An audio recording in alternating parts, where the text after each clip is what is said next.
The stream's great, by the way. The stream's great, by the way. The stream's great. Just Should I a stream it? just Should I a stream it? oh Can sorry you the stream it? oh sorry the oh sorry the okay no you're good.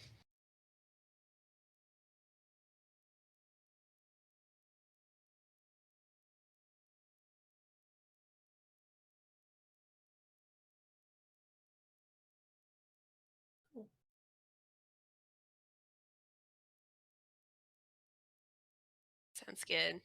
We'll let the intro play for the game first, and then we can go in for with the questions. Okay.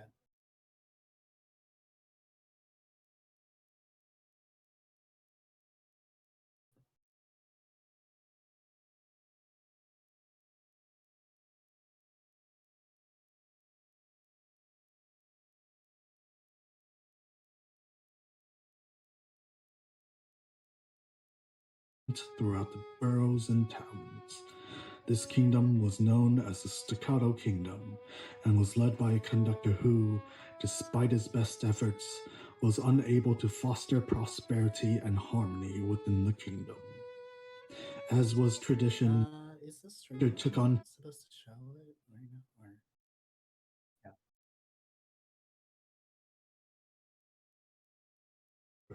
Only one would full successor. With his dying breath, the conductor of the time appointed the young woman as the new conductor, for he saw something deep within her nature that spoke to her ability to lead and elevated her above her sibling student. The young woman accepted this role with pride and enthusiasm, vowing to dedicate her life to rebuilding the kingdom, uniting the melodies, and creating true prosperity. Filled with anger and jealousy, the young man left the Staccato Kingdom, cursing the woman and cursing his old teacher. The new conductor immediately got to work, breaking down the walls of the fractured kingdom, and from the rubble began rebuilding from the ground up. After many years of putting her soul, her very being into creating prosperity and unity for her people, the Soli Kingdom was born. In order to help establish lasting harmony of the melodies, the conductor personally and carefully chose representatives from the major boroughs who truly embodied their unique melodies and instrumental music. These individuals would come to be known as the Prodigies, or collectively as the Orchestral Family, the pride of the Soli Kingdom. The conductor was satisfied with everything she was able to accomplish. Great progress was made within the kingdom. Taking no pupils of her own, and at the height of her lead, the conductor vanished, believing in the strength and abilities of the orchestral family to withhold the harmony of the melodies in her stead. Although the conductor was gone, the Soli Kingdom continued to prosper thanks to the efforts of the Prodigies for a time, until one dark day, a melody began sounding through the streets of the kingdom. Acting like a disease, the corrupted melody took the hold of the darkness in the hearts of the people, exploiting it and enhancing it. This wicked melody first took hold of the Prodigies one by one, eventually spreading to the citizens residing in their homes. It even warped the very walls of the buildings and stones of the streets. With the conductor now gone, the all-jealous pupil returned to the Soli Kingdom using his corrupting melody to seize his place as the so-called Kapellmeister. The harmony that took many years to establish was now fractured, and the future of the kingdom and the orchestral family was threatened. The people of the kingdom and the prodigies of the orchestral family were now trapped within warped shells of themselves.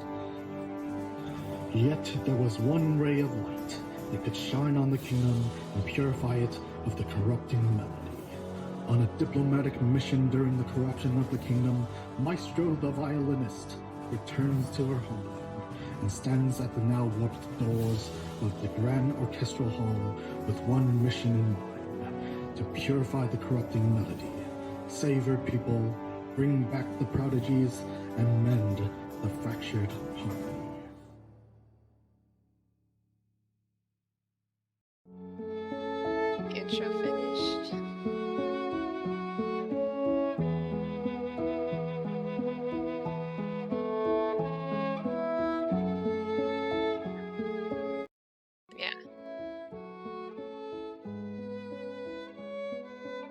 Everything's all the music.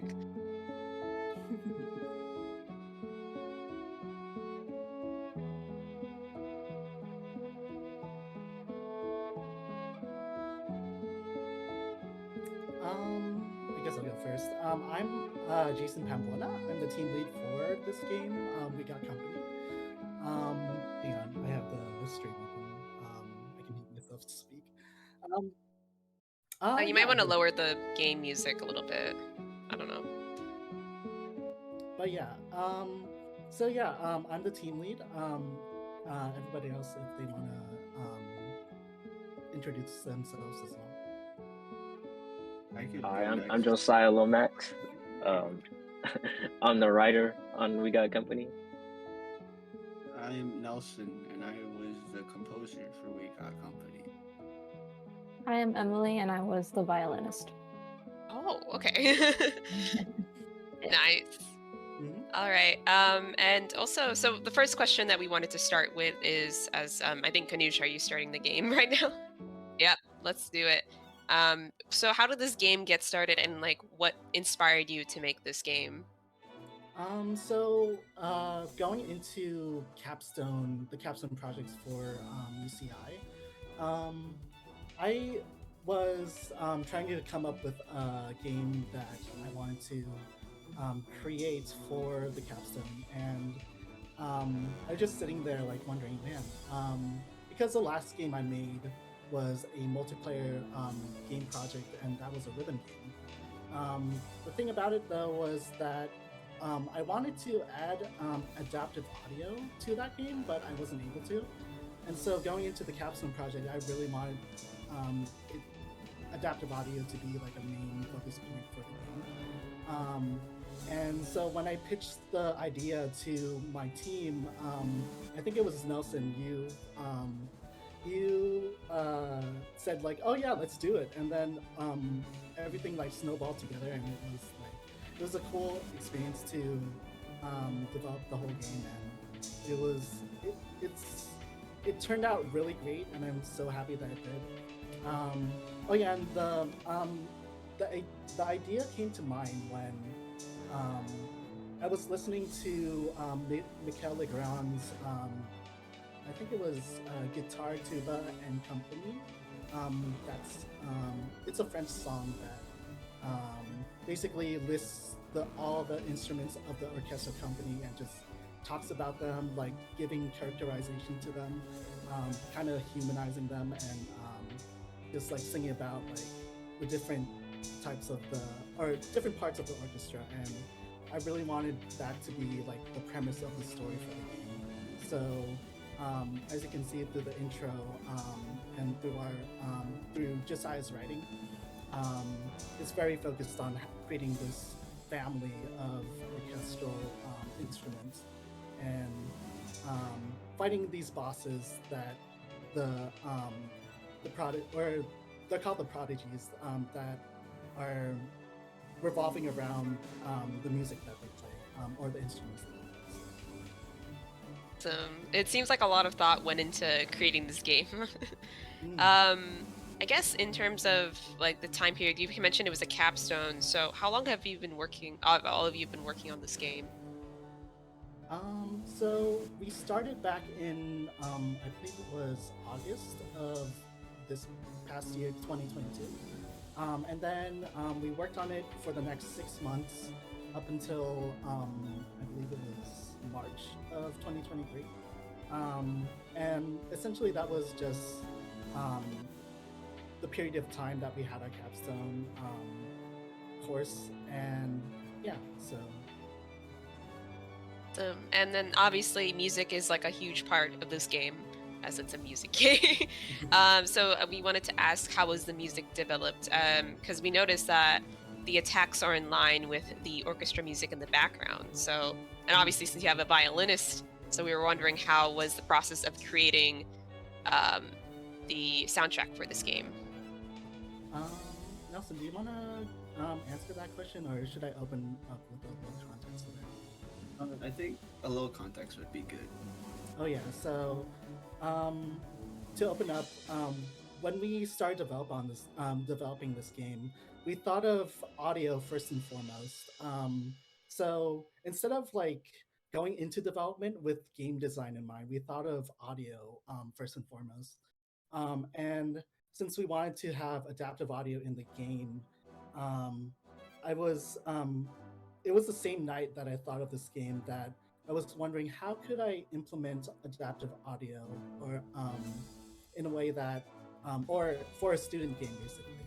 And what I found was that um, I I found that the violin was like the best choice of instrument to make adaptive audio because it's continuous, and even though if it like cuts off, it should sound relatively well. Um, versus just like having drum beats or stuff like that.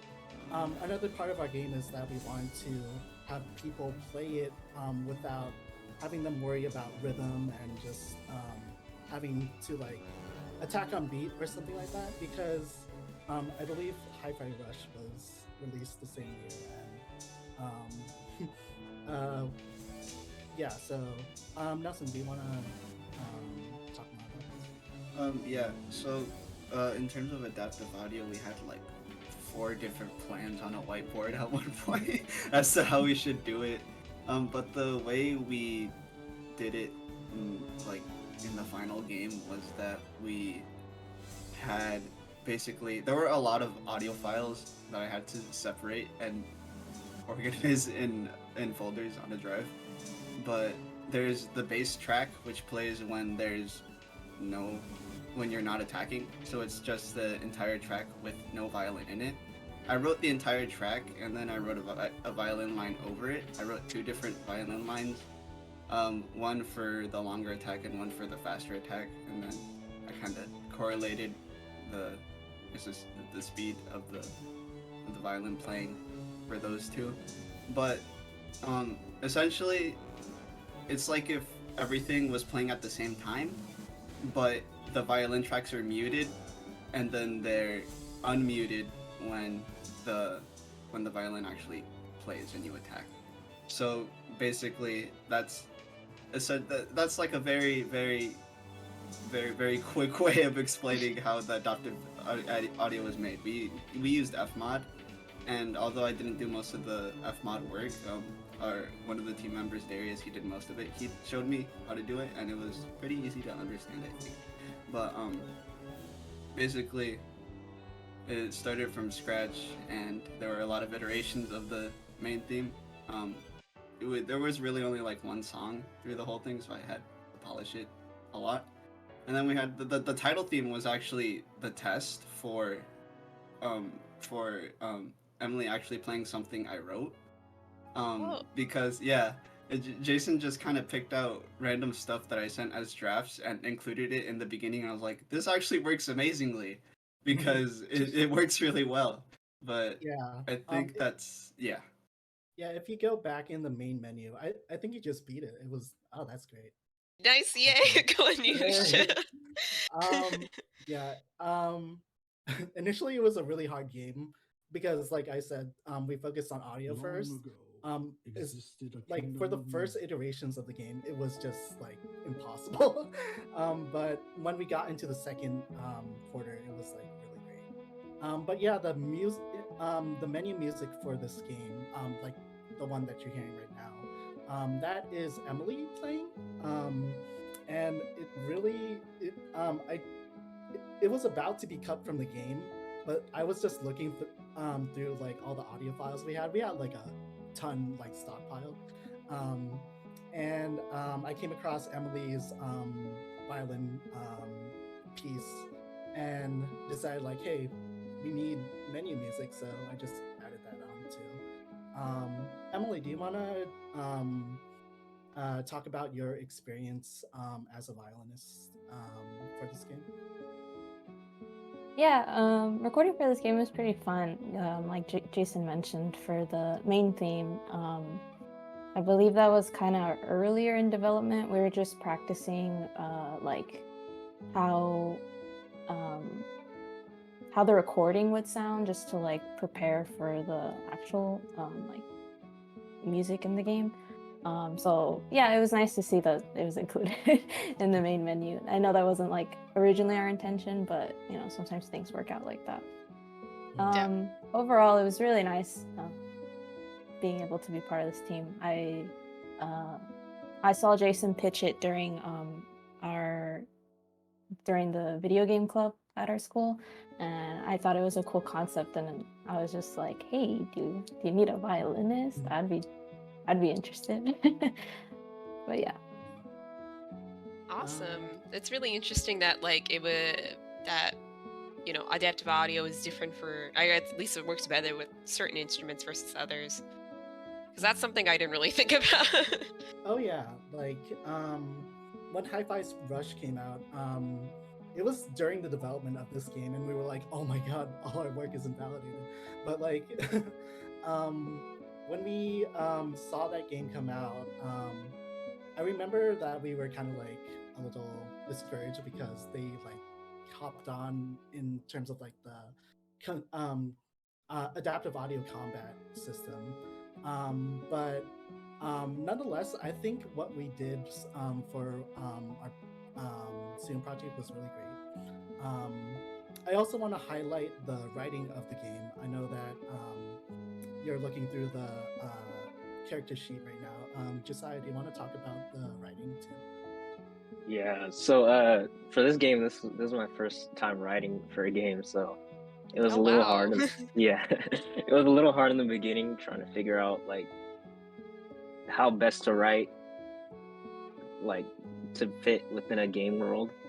And yeah, I started off at the pitch and at our game club. I talked to Jason, and I learned that the main boss that he pitched with was based off a meme that I didn't know anything about. So I had to do a little research on the meme, and then from there I just kind of built like around the character, and I wanted to focus on the music and the instruments, and then from there I just built out a world, some lore, and focused on building a kingdom around music, and then how the characters fit within that kingdom. And yeah, so overall it was fun. It was a good experience. I learned a lot, and yeah. It's really paid off because the intro literally gave like our entire officer team chills. Like just a combination of like story, music, and then also the illustrations too. Yeah. Okay, so we're kind of at the time where we do have to start wrapping up. Do you guys have any quick shout outs that you want to put out, like socials, pretty much anything? Long ago. Oh, I guess, not really, but I know I'm on LinkedIn. My name is Jason Pamlinigan, and I'm currently looking for at least like a entry level job for like video game development. So if anybody like knows anyone, then that would be great. So yeah. Nelson, do you wanna, or anybody else, do you wanna? I also have LinkedIn. My name is Nelson Menkos, and if any of you want audio work done, I like making music, so just do that. I'm also on LinkedIn. My name is Emily Chavez, and I'm kind of interested in like production. So if there's any like internships or things like that, let me know. Yeah, I'm also on LinkedIn. Josiah Lomax. Yeah, I'm a writer, so I'm interested in writing for games. I love narrative. So yeah. Awesome. Thank you so much, We Got Company team, for your game. It looks amazing. Next up will be Puncher Man in about 5 to 10 minutes. Thank you. All right. Thank you guys. Thank you. Thank you.